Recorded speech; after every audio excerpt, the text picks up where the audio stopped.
জয়গুরু, Radhe Radhe. Good morning সবাইকে।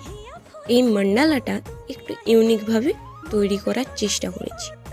যদি এই মণ্ডালাটা ভালো লেগে থাকে, লাইক, কমেন্ট, শেয়ার করে দিও।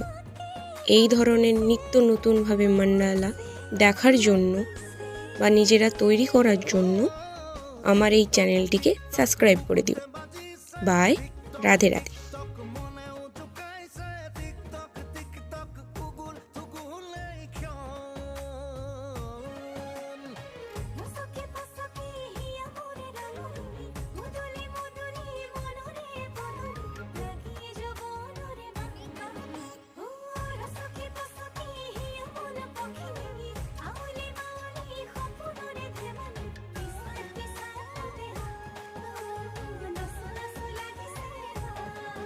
লাহে লাহে